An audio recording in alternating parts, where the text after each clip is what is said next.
Hello दोस्तों, स्वागत है आपका हमारे यूट्यूब चैनल टीचर्स नॉलेज पर। दोस्तों, आज हम लोग टीजीटी और पीजीटी आर्ट में सिंधु घाटी सभ्यता के बारे में पढ़ेंगे। दोस्तों, टीजीटी और पीजीटी आर्ट का जो सिलेबस है वो हम लोग अपने पिछले टॉपिक में डिस्कस कर चुके हैं। दोस्तों, सिलेबस के अकॉर्डिंग ही हम लोग हर टॉपिक को पढ़ते हुए आ रहे हैं। हम लोगों ने पहले टॉपिक में चित्रकला क्या होती है, चित्रकला के प्रकार, इन सबको पढ़ा। उसके बाद प्रागैतिहासिक चित्रकला, पुरा पाषाण काल, मध्य पाषाण काल, नव पाषाण काल, इन सब के बारे में हम लोगों ने अपने पिछले सारे वीडियोस में पढ़ा हुआ है। हम लोग अपने सिलेबस के अकॉर्डिंग ही हर टॉपिक को पढ़ते हुए आ रहे हैं। दोस्तों, अगर आप लोगों ने पिछले वीडियो नहीं देखे हैं तो आप हमारी चैनल की प्लेलिस्ट में जाकर देख सकते हैं। दोस्तों, आज हम लोग अपना नया टॉपिक स्टार्ट कर रहे हैं, सिंधु घाटी सभ्यता। तो आज हम लोग पहले देखेंगे कि सिंधु घाटी सभ्यता क्या है। उसके बाद इसके बारे में हम लोग आगे अपने अगले वीडियो पर भी पढ़ेंगे। आइए देखते हैं सिंधु घाटी सभ्यता। सिंधु घाटी सभ्यता की कला, इसका क्या है, 3500 ईसा पूर्व से 2500 ईसा पूर्व। दोस्तों, सिंधु सभ्यता की खोज सन 1924 ईस्वी में सर जॉन मार्शल तथा आर्नेस्ट मैके ने की थी।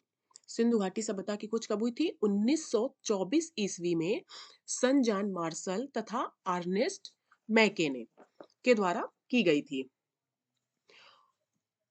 आगे देखते हैं, सिंधु सभ्यता में विभिन्न स्थलों से कला के जो रूप प्राप्त हुए हैं उनमें प्रतिमाएं, मोहरें, मिट्टी के बर्तन, आभूषण, पकी हुई मिट्टी की मूर्तियां आदि शामिल है। सिंधु सभ्यता के विभिन्न स्थलों से क्या क्या प्राप्त हुआ है? विभिन्न प्रतिमाएं हैं, मोहरें हैं, मिट्टी के बर्तन हैं, आभूषण हैं, पकी हुई मिट्टी की मूर्तियां, ये सब कुछ प्राप्त हुआ है। दोस्तों देखिए, हड़प्पाई मोहर जो है वो संभवतः सिंधु घाटी सभ्यता की सबसे विशिष्ट पुरावस्तु है। सिंधु सभ्यता की सबसे अधिक जानकारी हमें मोहरों से ही प्राप्त होती है। अगला है, पाषाण युगीन समय के बहुत बाद एक अद्भुत संस्कृत का जन्म हुआ। वह थी सिंधु घाटी में हड़प्पा व मोहनजोदड़ो। इनकी जानकारी प्राचीन खंडहरों से प्राप्त होती है, क्योंकि लिखित साक्ष्य चित्रात्मक लिपि में ही प्राप्त हुए हैं। तो मेन क्या थी? हड़प्पा और मोहनजोदड़ो। देखिए दोस्तों, हड़प्पा सिंधु घाटी के जो लोग थे वो किस पे ज्यादा जागरूक थे? साज सज्जा और फैशन पे। सिंधु सभ्यता के जो पुरुष और स्त्रियां थे वो दोनों ही आभूषण पहनते थे। इसमें देखिए दोस्तों, हड़प्पा में पकी मिट्टी की स्त्री मूर्तिकाएं भारी संख्या में मिली हैं। एक मूर्तिका जो है वो स्त्री के गर्भ से निकलता हुआ पौधा दिखाया गया है और पुरुष देवता है जिनके सिर पर 3 सींग हैं। यह एक योगी की मुद्रा में पद्मासन लगाए हुए दिखाए गए हैं। ये हमें किसमें मिली है? हड़प्पा सभ्यता में। इसमें सिंधु घाटी सभ्यता में मेन हड़प्पा व मोहनजोदड़ो। दोस्तों, हड़प्पा और मोहनजोदड़ो जो सभ्यता है इसके बारे में विस्तार से हम लोग अपने अगले वीडियो पर पढ़ेंगे। आज हम लोग पहले देखते हैं सिंधु सभ्यता की कला के बारे में ही। सिंधु सभ्यता से प्राचीन प्राप्त अवशेषों से तत्कालीन भारत के मानव के संपूर्ण जीवन का परिचय मिलता है। इस संस्कृति का उदय ताम्र पाषाणिक पृष्ठभूमि पर भारतीय उपमहाद्वीप के पश्चिमोत्तर भाग में हुआ है। इसका नाम हड़प्पा संस्कृति पड़ा। देखिए दोस्तों, सिंधु क्षेत्र के जो लोग थे उनकी एक विशेष बात ये थी कि वो लोग वृक्ष पूजा भी करते थे, जिसमें वे वृक्ष में पीपल के वृक्ष की पूजा करते थे। जो सिंधु सभ्यता के लोग थे वो वृक्ष की पूजा करते थे, और सबसे मेन क्या है कि वो लोग पीपल के वृक्ष की पूजा करते थे।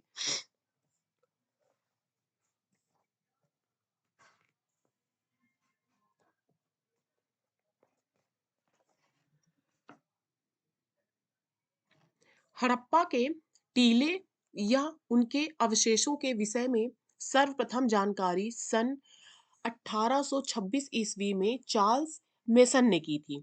हड़प्पा के जो टीले या उनके अवशेषों के विषय में सर्वप्रथम जानकारी किसने दी थी? 1826 ईस्वी में चार्ल्स मेसन ने।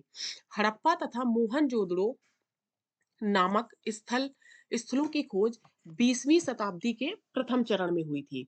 दोस्तों, एक पुरातात्विक स्थल के रूप में हड़प्पा की जो खोज है वो 20वीं सदी के तीसरे दशक में जॉन मार्शल के निर्देशन में 1921 ईस्वी में दयाराम साहनी के द्वारा की गई थी। ये ध्यान रखिएगा कि हड़प्पा एक पुरातात्विक स्थल है जो 20वीं सदी के तीसरे दशक में जॉन मार्शल के निर्देशन में 1921 में दयाराम साहनी के द्वारा की गई थी।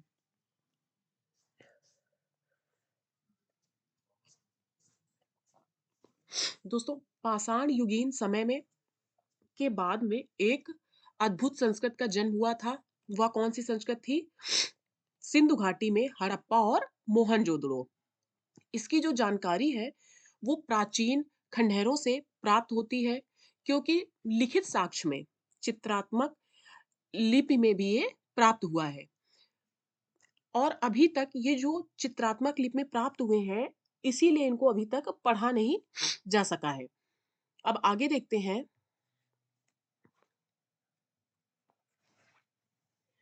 ऋग्वेद में हड़प्पा को हरि यूपिया के नाम से जाना जाता है, और यह सभ्यता आदम ऐतिहासिक काल के अंतर्गत आती है। ऋग्वेद में हड़प्पा को किस नाम से जानते हैं? हरि यूपिया नाम से।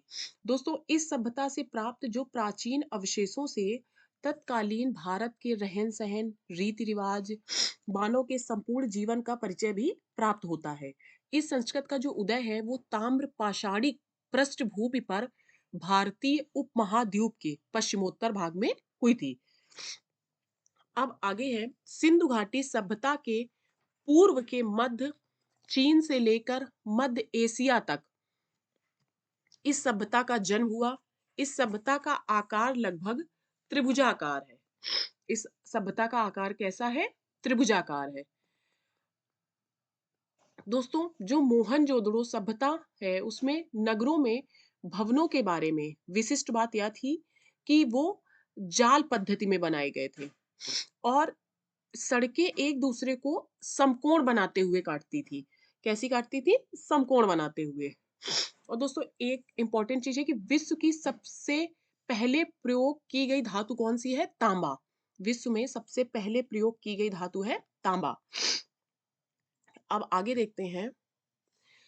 सिंधु घाटी सभ्यता को कई और नामों से भी जानते हैं, जैसे मृतक पात्रों की सभ्यता, या इसे ही कहते हैं नगरीय सभ्यता, या इसे कहते हैं कांस्यकालीन सभ्यता, और इंडस वैली सिविलाइजेशन, सरस्वती घाटी की सभ्यता। इतने नामों से इस सभ्यता को जाना जाता है, लेकिन इसका सबसे उपयुक्त नाम कौन सा है? सिंधु घाटी सभ्यता। इन सारे नामों से भी इसे जानते हैं, लेकिन इसकी जो सबसे मेन क्या है, हम लोग इसे सिंधु घाटी सभ्यता के नाम से जानते हैं। यही इसे सिंधु घाटी सभ्यता की कला भी कहते हैं। आगे देखते हैं। हड़प्पा हड़प्पा सभ्यता का क्षेत्र विस्तार 3 देशों में है। कौन कौन से? भारत, अफगानिस्तान और पाकिस्तान। हड़प्पा सभ्यता का विस्तार किन किन 3 देशों में है? भारत में, अफगानिस्तान में और पाकिस्तान में। आगे है, अलेक्जेंडर कनिंघम को भारतीय पुरातत्व शास्त्र का जनक कहा जाता है, क्योंकि इन्होंने इस सभ्यता पर बहुत अधिक काम किया था।